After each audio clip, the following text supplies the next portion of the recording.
Well, hello, everyone. I'm James Dobson, and you're listening to Family Talk, a listener-supported ministry. In fact, thank you so much for being part of that support for James Dobson Family Institute.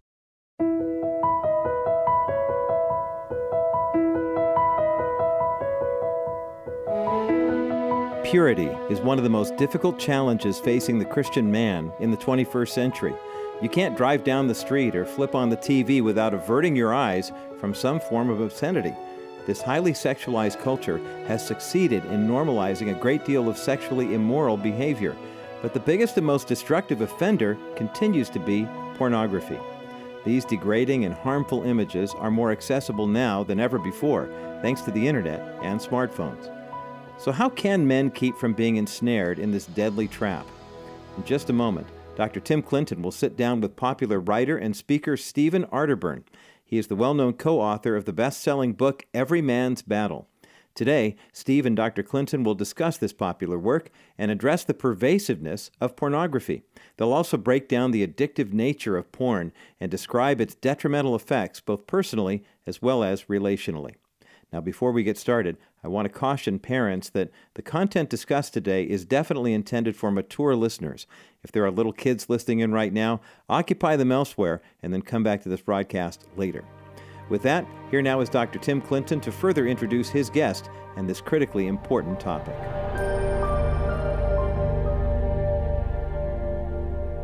Hi, everyone. This is Dr. Tim Clinton, Executive Director of the James Dobson Family Institute and President of the American Association of Christian Counselors. You're tuned in to Family Talk. I'm in Nashville, Tennessee at the 2020 National Religious Broadcasters Convention, and joining me right now is a man who has poured his life into the battle against an overtly sexualized culture. He's also been a real champion for mental health in modern-day Christianity. His name, Stephen Arterburn. You may recognize him, by the way, as the co-author of the widely popular book, Every Man's Battle. It was released 20 years ago, has sold over 4 million copies. That's a lot of books. Steve is here today to discuss his latest edition of that work and what men can do to remain pure in thought and action. Steve, thanks for your dedication and work on this critical issue, and welcome to Family Talk. Thanks, Tim. I really appreciate getting to be here, and you've got such a great ministry, and this program reaches people that are Christian men, and if we believe the latest research by Barna, about 60% of Christian men haven't really fully dealt with this issue, and so I want to give them some help. Steve, years ago, I was talking to Mark Laser, who's now gone. Yeah. Mark talked about, he thinks on any given Sunday morning in the pew, 25 to 40% of the men in there are full-blown sex addicts. At least that. I think that that's true. It's not just an issue of lust or viewing dirty pictures. It's a full-on addiction. You know, my wife, just to show you how things have changed, my wife facilitates a recovery group for women who struggle with sexual integrity. And in her group, you've got women who literally are addicted to pornography. Some, of course, come in there in affairs or multiple affairs, and some going through sex change. And because of them coming together and having a place to be open and it's safe, you've got people reversing sex change, and you've got women being free. But what we never dreamed of is that this could be so pervasive for both men and women. Porn in everyday life. Yeah. Steve, it's changed. When we were kids, we tried to sneak a peek of a magazine or something as, boys, something like Playboy or Penthouse or something, and that stuff was rough on us as kids. Yeah. You know that? Right. But it's a whole different deal today, Steve. Really, and what our kids are exposed to, what men are exposed to, we're talking about a different planet. It is, and the pornography of today, they had a very difficult time doing this research project because they had a hard time finding men that hadn't been exposed to pornography. And this was a secular group that did this, and there's kind of an ethical issue here. But they took men who had never been exposed to pornography, and they had them view pornography for 3 weeks. And it was astounding, the impact that it had. Immediately, of course, they start to view women as objects. And one of the scales they did is that before they looked at 3 weeks of pornography, they said, are you a believer in women's rights? And the number was 75%. And then after 3 weeks of pornography, only 23%. It just changes the way you look at women. Oh, it does. And here's the other thing. I had very strict Southern Baptist parents, but for some reason, they didn't think it was harmful for me as a 4-year-old boy to go into my grandfather's office who had pornographic pictures up in his office. He had I was born in 53, which is the same year Playboy started. And he had that first printout or fold out of Marilyn Monroe with the first person there. And I still know what that picture looks like. It's still in my head. They didn't think that was horrible. I was exposed at 4. So I began to objectify women very early on.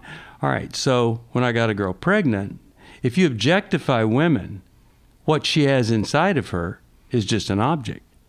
And so it all goes together. So I pressured her to have an abortion. It affects every part of your life, and that almost destroyed my life until I realized that Christ had died for that sin too. But it changes the way you view women, and a pornified man doesn't want to have children as much, doesn't want to have a daughter as much, doesn't see violence against women as it lowers their belief in that being wrong by about 50%. So it impacts everything. But here's the amazing thing. We didn't know this when we wrote the book. About 3 years ago, Time Magazine did a cover story on teenagers giving up pornography. And, you'd like to believe that they found Jesus and they didn't want to. No, that wasn't it. They discovered that they were looking at all this pornography, video after video, and they couldn't have sex with their girlfriends. They were experiencing, as teenagers, erectile dysfunction with a real-life human being, but not with pornography. We didn't know and 20 years ago that pornography really was, in the form it is today, it neuters a man. Hugh Hefner tried to make everybody believe it'd make you wonderfully virile and all that. Well, of course, since he's died, women have talked about their experience with him. He was a pretty impotent guy too.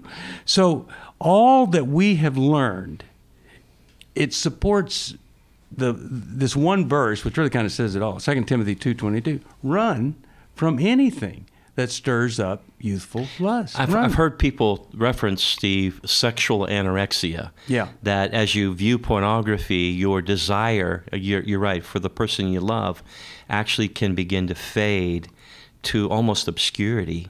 And there's like no or very little intimacy anymore in your marriage. Okay, so let me tell you about what we discovered also. This to me is the headline. So let's say a cave woman was nursing her little baby. She's releasing in her brain and in the bloodstream oxytocin. And that's a bonding hormone that's so fantastic, and it really supernaturally bonds her to her baby. The child. It does something else too. It also makes her aggressive toward anything that is a threat to her little baby that she's bonded to. So when she hears the lion outside the cave roaring, she'll go hide the baby. She'll go out there and try to kill that lion with supernatural strength because that's a threat to her baby. Well, when a man has an experience with pornography, when he has a sexual experience, one of the things God built into sexual intimacy and fulfillment is the release of oxytocin in the brain. It gives you that feeling of well-being. It bonds you to your wife. Well, when you do that with pornography, it bonds you to the pornography. You become bonded, and you don't understand. Why is this so obsessive with me? Well, it's oxytocin has bonded you to that, but the other thing is makes you aggressive toward anything that's a threat to what you're bonded to. So this wonderful woman that you marry, all of a sudden, you don't know, why is it I can't stand her anymore? Why? Well, she's a threat.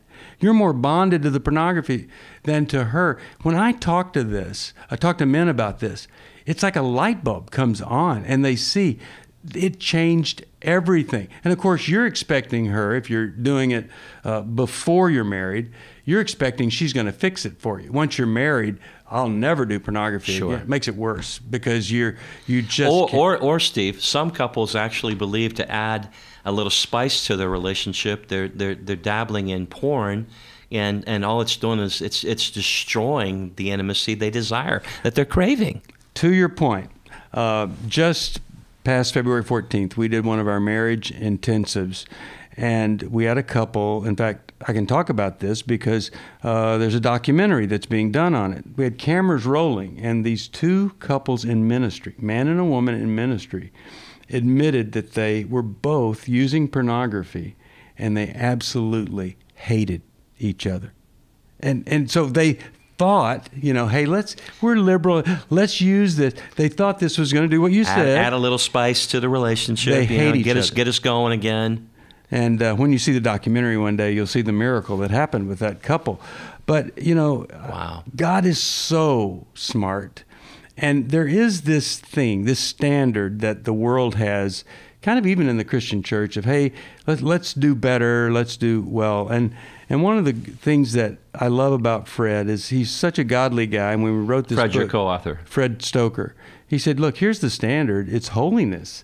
And once you purify, you start bouncing your eyes, you stop looking at this stuff, Yeah. and you kind of purify your mind, then you don't want to mess it up anymore.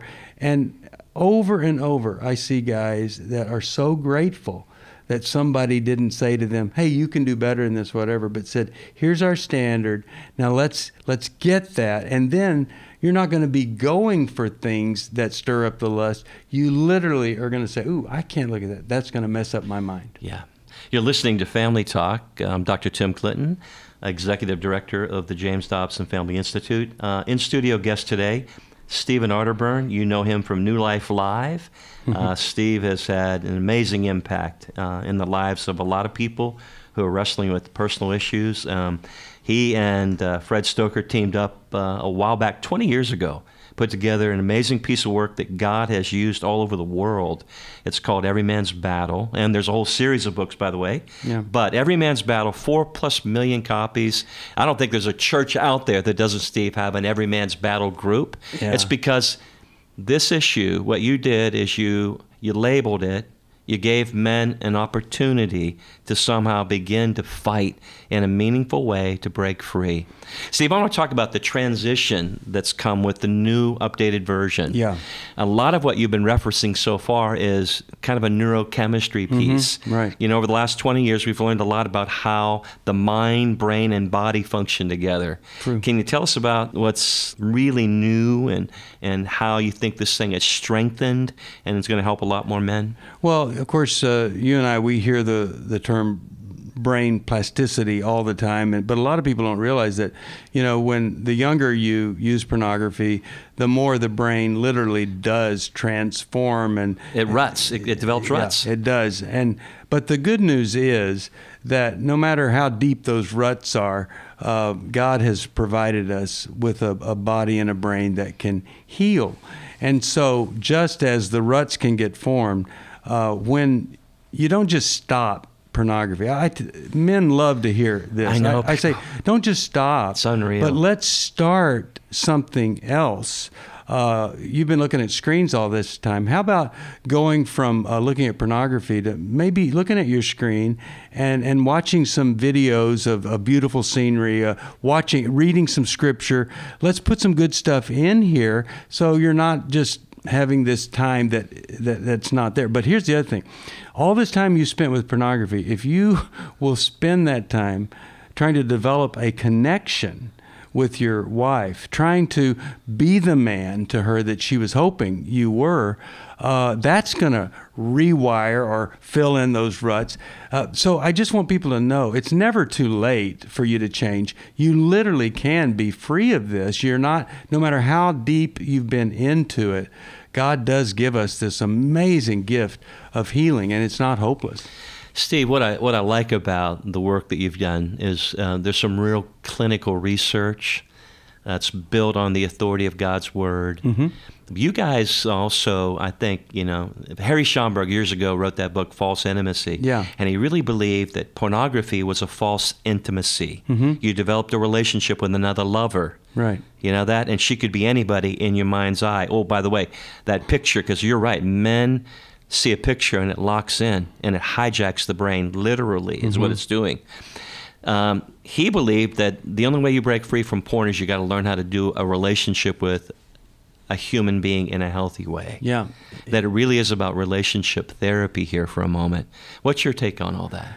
Well, I'll tell you something really, I agree with all of that, and I'll tell you something really scary also, is often the pornography that men are looking at, the woman is a testosteronized female who is wanting to take control, or he believes she will take control of me. And you're looking really at a maleized version of a female. Now, that's really shocking to a lot of guys, but you just think, buddies, that she's on aphrodisiacs like crazy. Yeah, All right. she wants to do is love, love, Right, love, right. love, love, and I've been waiting for that. Yeah.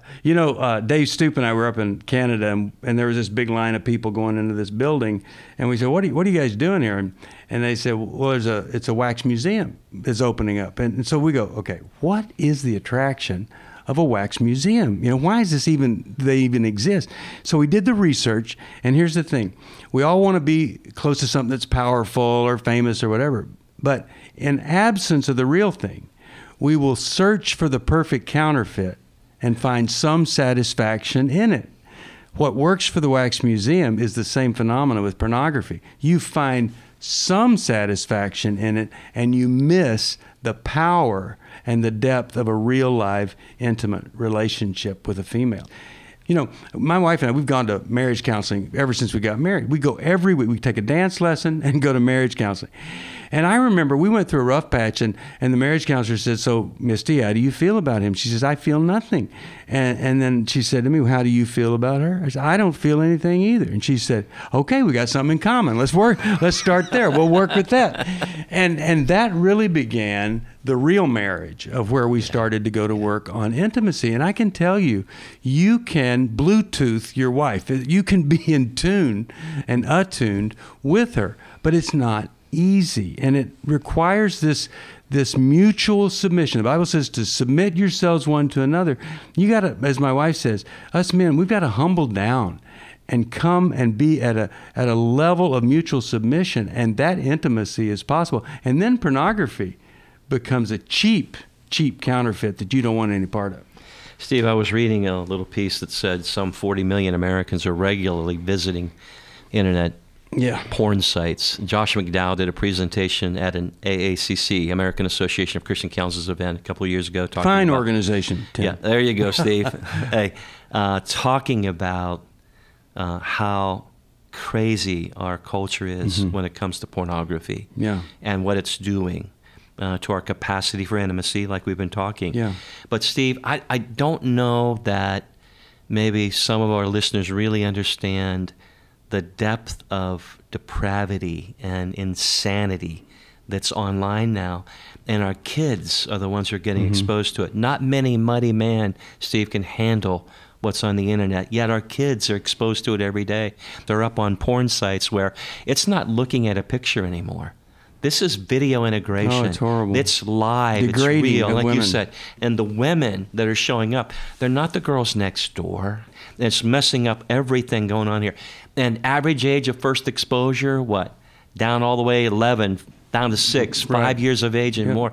Steve, you've been doing this for a long time, trying to really help people break free. What are you seeing out there now? Are you more concerned now than you were 20 years ago? I mean, where are we? Are we making any headway? Well, I think, you're familiar with our Every Men's Battle workshop, where we've seen thousands of men break free. They break free and they bond with other men. They're brothers in the battle. But they're coming in with all kinds of craziness, Steve, aren't they? And it is so sad what has gone on. But those guys are walking in sexual integrity now, and that is available to anybody. But I want to tell you something. You can try to convince yourself that these women are doing this, they're being paid well, and all this kind of stuff. But when you look at this pornography, that is your most direct link to sex trafficking, because 87% of the women that are in any kind of sex business would get out of it if they could. And many of them are trapped forever. And my wife and I are part of an organization called Stripped Free, where we're helping strippers get out of that business. And all of them want out of it. They just can't support themselves. And so you've got to provide housing and other things. So we're watching men turn around and now become advocates for the people that they used to use and lust after in the stripping industry. Because when our women go in and minister to the strippers, we've got men that are out in the parking lot to protect them and praying for them and what they're doing. So you can have such a redemptive life, and God can be so proud of you, and you can be proud of yourself. Tim, it's this old question. You want to do something to feel good for 5 seconds, or you want to do something to feel good about yourself for the rest of your life? I got to tell you, it's a bargain to say no and feel good about yourself. Steve, in your series, you've also talked, like you mentioned earlier, about women drifting in this direction, really taking on a lot of male characteristics now. 50 Shades of Grey exploded. Oh, my goodness. A lot of Christian women, reading 50 Shades and the S&M and all that stuff that's in that book. Right. Steve, where do you see that going? I mean, how do we marshal our way forward? Someone's listening. They're driving down the road right now, and her husband's caught up in porn. Nobody knows it but her. She's played along maybe as a part of it because he's tried to talk her. He's messed with her so much. You know what I'm saying? Yeah. What are we saying to her, and what are we going to say to him? And Steve, bring us hope. Well, if you're a woman and you know your husband's struggling, and you've got all this shame and you don't want to tell anybody else. Yeah, you do. He would have developed this problem no matter who he had married. But we've got an 800 number. You call us at 1-800-NEW-LIFE, and we can kind of walk you through what to do. But the first thing is to open up and ask somebody, what should I do? And we've got people that can help you with that. But here's the thing. There's a great proverb that says, when you wink at wrong, you cause trouble. But an open rebuke brings lasting peace. Don't ignore this. Don't let him get away with saying, okay, I'm sorry, I'll pray more. You need to stand up for your value, and you need to demand that he do something, not just talk differently. He needs to be going to a group, a Celebrate Recovery, come to us, whatever it is. But he needs to do something. You need to demand. You're worth it. But don't fall into this trap of being so ashamed that your husband's doing it that you don't open up to somebody. Get some help. Ask for help. Don't believe that it's your fault. He's probably tried to convince you of that. Don't believe the lies of Satan. Steve, we're fighting time. You get radio, but one or two things. What's one or two things that you've seen men latch onto that has given them hope, maybe help? Well, when you finally open up to another man, and you don't experience shame or a pointing finger, you realize. So we're as sick as our secrets. Yeah, we are. And so James 5:16 says, confess your sins to one to another. Find a trusted somebody. Yeah. And so open up to them, and then maybe you'll find another guy. But that's how you find victory. It's not keeping it a secret.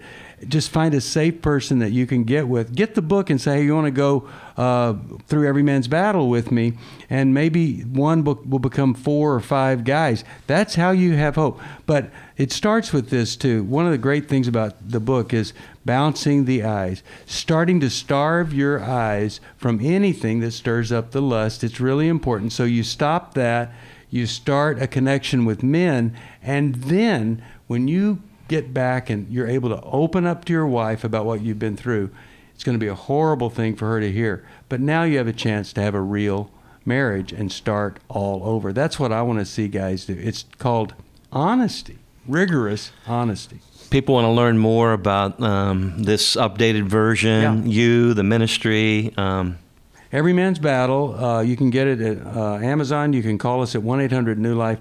But if you're a guy and you're ready to get down to business, come be part of the Every Man's Battle workshop. You guys also came out with an Every Young Man's Battle. You got a version again, a revised version for that? Not yet, but we're getting there. But I'll tell you, it's one of the greatest honors ever is to hear people say, my dad went over that book with me 15 years ago, and it changed my life.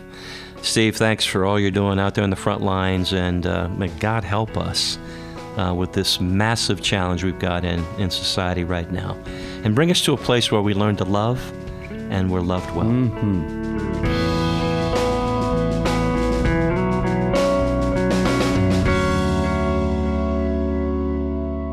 An honest and informative discussion about every man's battle for purity in this aggressively sexualized society. This is Family Talk, and Dr. Tim Clinton has been our host for this broadcast. His guest has been popular author and speaker Stephen Arterburn. Visit our broadcast page at drjamesdobson.org for more information about Steve and his ministry. If after listening to this discussion that you've realized that you have a struggle in this area, be sure to connect with New Life Ministries. They are a loving and supportive outreach that is truly redeeming lives from the clutches of sexual sin. Find out how to reach their ministry by visiting our broadcast page at drjamesdobson.org. That's drjamesdobson.org. Well, that's all the time we have for today. Be sure to tune in again next time for another edition of Dr. James Dobson's Family Talk. I'm Roger Marsh. Thanks for listening.